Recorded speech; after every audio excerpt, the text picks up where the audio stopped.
Akong giligo o gibirahan ang babaeng buang sa among baryo. Kabaw ko'y daghan kayo mo judge sa ako aani nga akong kwento. Like, Nganong sa buang paman? Nganong dili naman lang sa mga bayaran nga mga babay?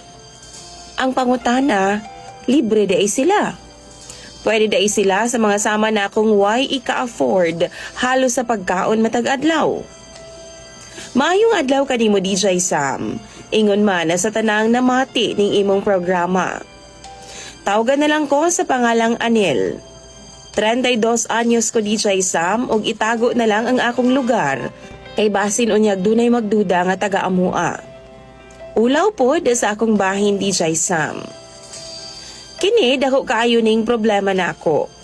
Kay wa jud ko'y hunong sa paghuna-huna kung unsay angayan akong buhaton sa akong sitwasyon karon. Minyo na ko DJ Sam. Duna na pod ko'y duha ka mga anak. 5 years old ug 2 years old. Akong misis naara pod sa among lugar nagtrabaho. Akong mga anak naa sa akong mga ginikanan DJ Sam matag adlaw. Tapos, kung magabi kuhaon ra pod namo sa akong asawa human sa duty. Usahay si mama na lang DJ Sam ang muadto sa among balay. Usahay manggod tulog pa nga among mga anak pagika namo paingon sa trabaho. Pobre man mi DJ Sam. Pero larawan yun mi sa usa ka malipayong pamilya. Bisan simple lang. Pero dun ako'y sikreto DJ Sam nga wa gid may baw-an sa akong asawa. Panigurado ko kung mabaw-an niya, posibleng ikaguba pa sa ako ang ginaampingan nga pamilya. Sa among lugar man go DJ Sam, na ay buang nga babae nga galaroy-laroy. Itago na lang nato siya sa pangalang Sisa.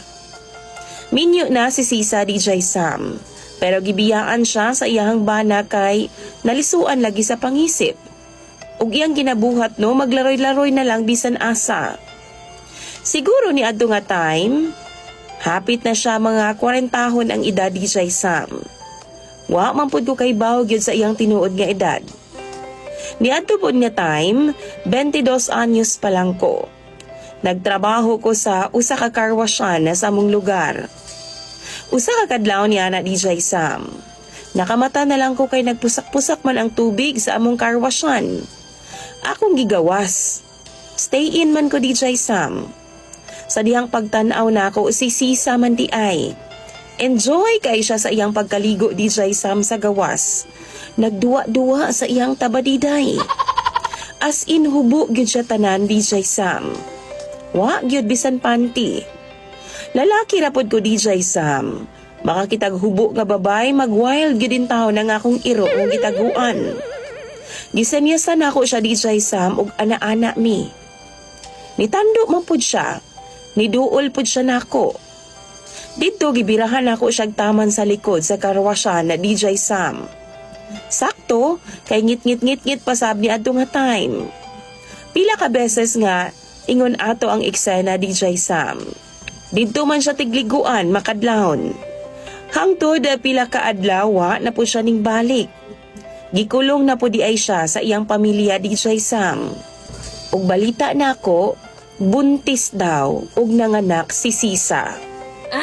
Ang amahan ambot kong kinsa. Latagaw lagi siya. Dangtan og 2 ka tuig DJ Sam. Nibalik na po si Sisa sa karwasya namo.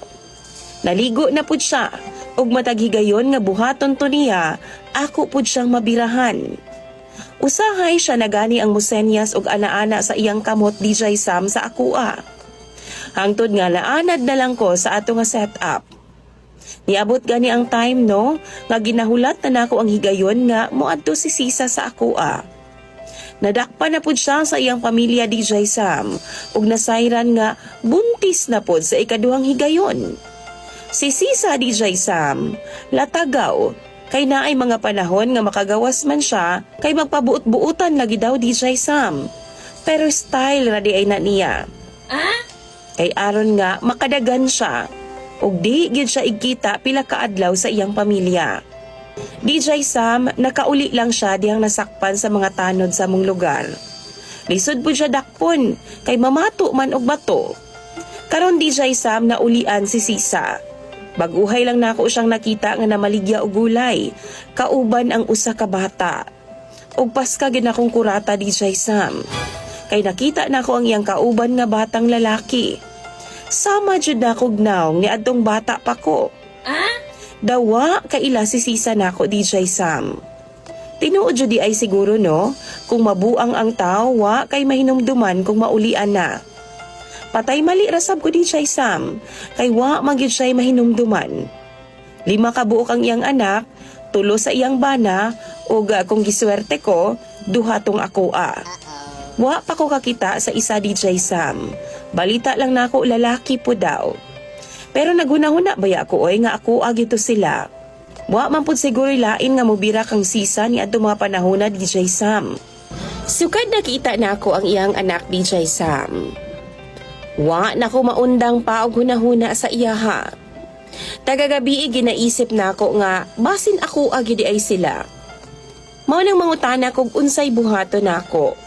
Angayan ba nga ang kuno nako sila ug isulti nako sa kong asawa? Di ba na kong kaulawan para sa kong pamilya, DJ Sam? Usahay no, ginatuyo na lang nako. Mupalit ko nuhay ko gulay sa ilaha. Tapos, ginapa keep the change na lang nako. Magtanaw ko sa kong asawa, DJ Sam, maluoy baya ko. Kay mura nako siya gilimbungan. Pero mas maluoy ko sa ako mga anak ugaling man ni Sisa. Naganto sa kalisod, tungod kay why suporta. Ugwa sila masayod kung kinsa gyud ang ilang amahan. Daw bi mga viewers, unsa may angay na kong buhaton? Tambagi daw ko ninyo sa comment section. Imong sender DJ Sam, Anel.